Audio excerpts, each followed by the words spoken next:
has always been and always will be.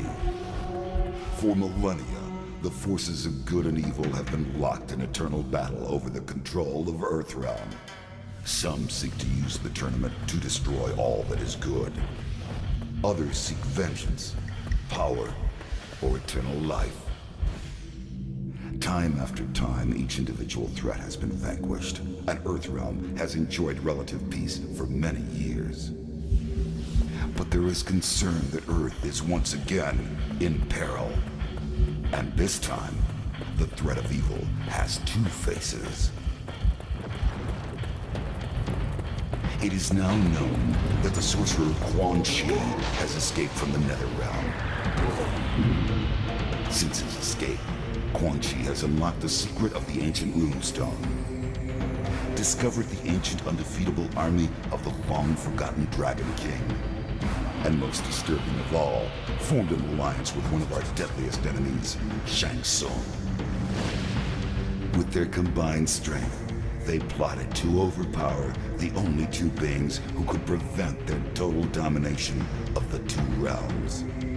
The first was the Emperor of Outworld, Shao Kahn. In a false show of allegiance, they sprung their attack.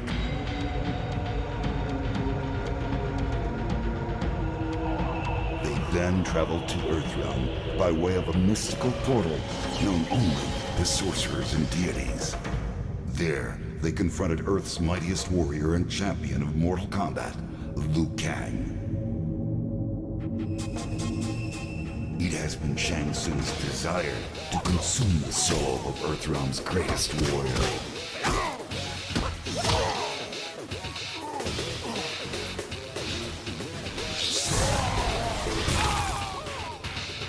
With Quan Chi's assistance, he achieved this goal.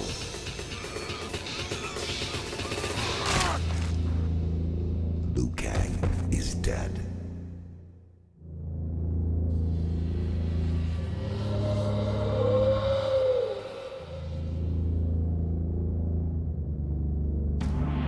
They have since returned to Outworld and are using the souls of conquered warriors to resurrect the Dragon King's undefeatable army. Should they succeed, they will have the means to conquer Outworld and eventually Earthrealm. They will be unstoppable. I can no longer stand idly by and watch this evil consume the world. I have relinquished my status as Elder God to return to Earth and lead you all to battle against our old adversaries. We must act now.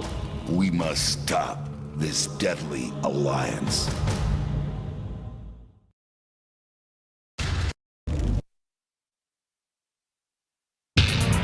Hi gamers, and welcome back to Gaming Insight, and today we will be discussing Mortal Kombat Deadly Alliance. Do you remember the year 2002?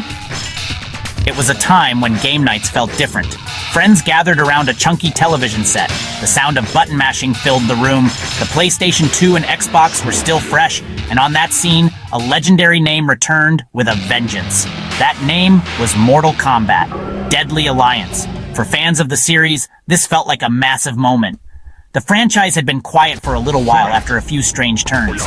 We were all holding our breath, wondering if this would be the comeback we had all been hoping for. The hype was real. Everyone was talking about it. The excitement was mixed with a bit of worry, to be honest. Mortal Kombat had a certain feel, a certain rhythm. Its two-dimensional roots were iconic, but Deadly Alliance promised to be fully three-dimensional. It was a huge leap into the unknown. The developers were not just making another sequel, they were trying to rebuild the entire house from the ground up. This was a new beginning. They wanted to change the old rules that we all knew so well. They aimed to keep the core spirit of Mortal Kombat alive, that dark and brutal feeling, but they also wanted to add brand new ideas to make it feel modern and exciting again. It was a gamble, for sure. This game was more than just another title on the shelf. It represented a turning point. It was a chance for Mortal Kombat to prove it still had a place in the new millennium of gaming. The arcade days were fading and home consoles were king. Deadly Alliance had to deliver something special to capture our imaginations all over again. The gameplay is where Deadly Alliance truly broke new ground. This was the heart of the entire experience. The developers threw out the old dial-a-combo system and built something fresh. Each character was given 3 unique fighting stances. Martial arts style, Hapkido. Switch to Pigua, third stance, weapon. This system was revolutionary for the series. It added an incredible layer of strategy to every single match. Fights were no longer just about memorizing long combos. The new system made fights feel dynamic and unpredictable. You had to think on your feet. Is your opponent using a fast hand-to-hand style? Switch to weapon stance, gain range, and deal more damage. This back and forth created a tactical dance. Combos were shorter and easier to perform. That made the game more welcoming to new players. But mastering stance switching at the right moment, that was true skill. It felt incredibly satisfying to pull off a seamless transition. Of course, special moves were still there. Fireballs, ice blasts, teleport kicks. The new 3-dimensional arena changed everything. For the first time, sidestep. Move around your opponent in a full circle. That altered the defensive game.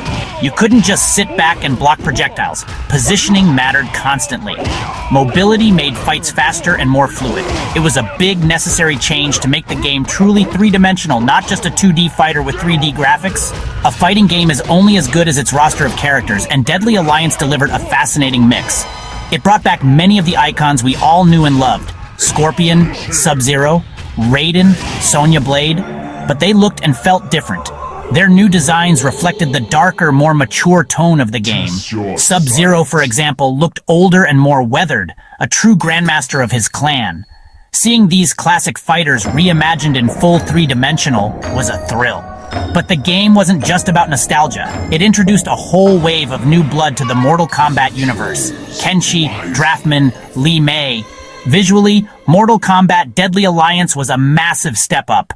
It left the digitized sprites of the 1990s far behind and embraced fully 3D character models and environments. For its time, the game looked fantastic. Characters had a good amount of detail, and their animations were smoother than anything before. The environments, the arenas, were a true highlight. They were dripping with atmosphere. Lava-filled pits of the Netherrealm, a crumbling ancient bridge, Shang Tsung's eerie palace. These backgrounds weren't static. They were full 3D spaces with things happening. Souls swirling in a green tornado, dragons flying in the distant sky. When Mortal Kombat Deadly Alliance launched, the reception from critics was largely positive, and players were largely positive. It felt like a collective sigh of relief from the fan base. Reviewers praised the new fighting engine and celebrated the stance switching system as a brilliant innovation that added depth and strategy. The game was hailed as a triumphant return to form. The long-term impact of Deadly Alliance is undeniable. It saved the franchise.